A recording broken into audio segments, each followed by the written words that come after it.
Oi, gente, de volta ao nosso momento revisitando a franquia Invocação do Mal. Hoje, fechando com Invocação do Mal 3, A Ordem do Demônio. E para quem não viu os vídeos anteriores, essa é uma série de vídeos que eu fiz revisitando a franquia, já que no próximo dia 4 a gente tem o lançamento do filme novo. Então eu vou deixar aqui no card os outros vídeos para quem quiser assistir. Nos outros dois vídeos eu elogiei bastante a direção do James Wan, porque eu acho que ele consegue trazer muito esse terror atmosférico que vai construindo ali o suspense, a tensão, aos poucos até revelar de fato o que está acontecendo, né? Acho que o primeiro filme trabalha isso mais, mas o segundo também consegue manter ainda essa linha. Já o terceiro filme é o filme que eu menos gosto, eu acho que é o mais fraco dos três. E a gente não tem mais o James Wan na direção, ele ainda participa da colaboração do roteiro e também é produtor, mas quem assume a direção aqui é o Michael Chaves. E isso muda muita coisa, muda tanto no sentido ali da atmosfera do filme, que é muito diferente, quanto da própria maneira como uma situação vai se articular com outra, como a ameaça vai ser construída. E uma palavra que me vem quando eu penso em Invocação do Mal 3 é a palavra dispersão, porque eu sinto que nos dois primeiros filmes a gente tinha mais concentrado os eventos que estavam acontecendo em determinado lugar ou determinado personagem, e isso já não acontece aqui.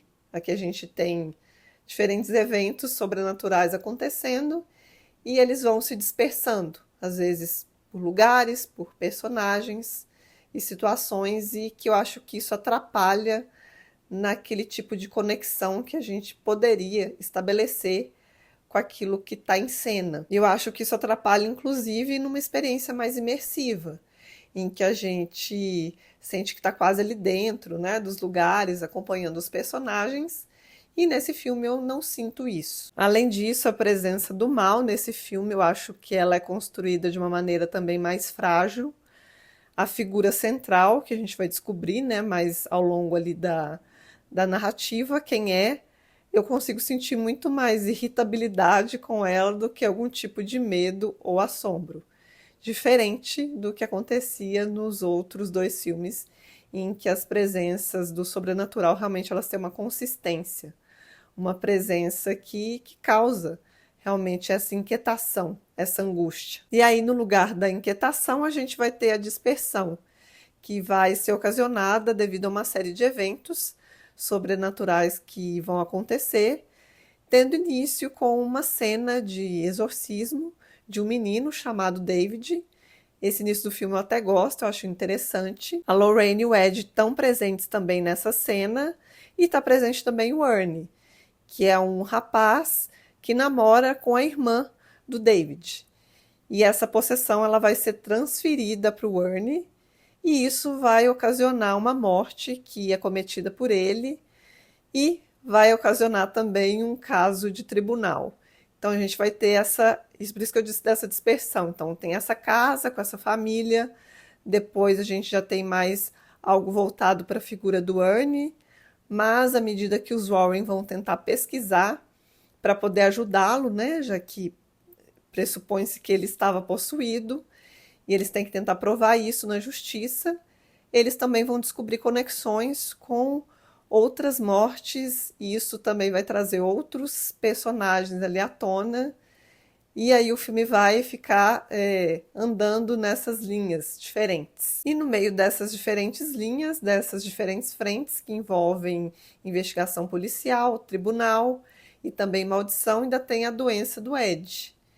Quando o Ed vai ajudar nesse exorcismo do David, essa presença do mal vai tentar parar o coração dele, e isso vai ter consequências físicas. Mas que é um drama que, pelo menos do meu ponto de vista, funciona muito menos do que funcionava, por exemplo, a visão que a Lorraine tinha com essa morte do Ed no filme 2. Então, ali realmente a gente sente esse desespero dela, enquanto que aqui vai tentar construir uma coisa ou outra, mas não acho que tem esse impacto, sabe? E ainda sobre essa presença dos mais frágeis e que estão em risco, a própria construção do personagem do Ernie, que eu penso que devia estar mais no centro, já que a possessão está muito em torno dele, de uma tentativa de tentar salvá-lo dessa condenação que pode vir, e até não só da condenação jurídica, mas também da condenação da própria maldição que está em torno dele. E por essa dispersão, né, pelo filme abrir o leque da trama para outras frentes, o Ernie também fica meio que escanteado. Então, a gente não consegue ter uma conexão emocional com o personagem como a gente tinha com os outros personagens das outras famílias que eram possuídos, em que realmente a gente sentia, né, aquela tristeza se apossando deles. E aqui isso também eu não acho que é construído de uma maneira satisfatória. Uma outra coisa que eu não acho satisfatória neste terceiro filme é a construção da atmosfera, do terror, do suspense, até da tensão, porque eu acho ela muito previsível. Muitas vezes a gente sabe o que vai acontecer e sabe até o modo como isso acontece. E eu acho que às vezes as situações se resolvem também de uma maneira mais fácil, mais prática. Então, esse mistério ali construído aos poucos, que eu gosto muito, aqui nesse filme é um momento ou outro. Tem algumas cenas que eu gosto. O início do filme tem uma cena no banheiro com o David que eu acho interessante. Tem uma outra cena também do colchão d'água que eu acho até inventiva. E tem também uma sequência da Lorraine no meio de uma floresta e envolve também um penhasco, isso aí eu acho bacana. Mas esses são momentos pontuais, já que muito do filme envolve justamente essa atmosfera mais previsível.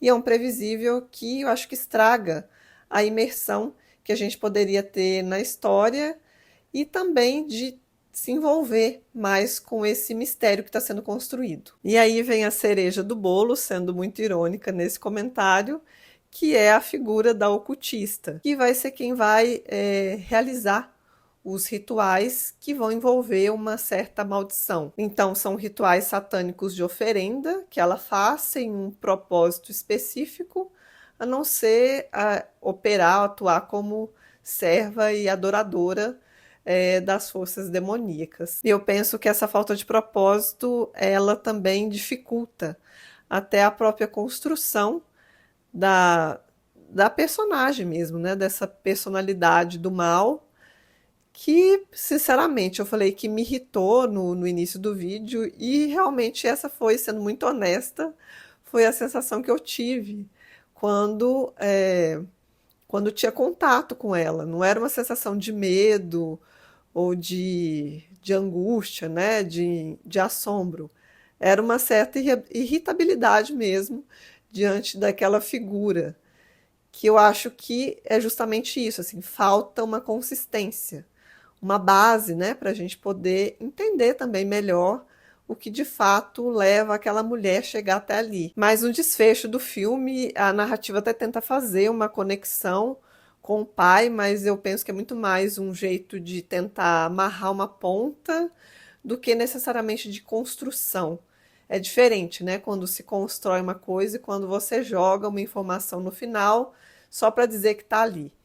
E é isso que eu sinto quando o filme tenta fazer essa conexão com o pai, que para mim não fez diferença no sentido ali de quem realmente era ou é, né, essa mulher. E no que se refere ao eixo mais emocional do filme, apesar do Ed e da Lorraine segurarem de algum jeito as pontas em muitos momentos, eu acho que até a própria conexão com o casal ali ela é mais frouxa, até como a ameaça do mal se volta para eles é de um jeito também mais frouxo, em que não se tem tanto aquele receio, né, de que esse mal também está ao redor dos dois, já que os dois sempre são essa conexão com quem está sendo assombrado, amaldiçoado, e que se liga à própria vida deles.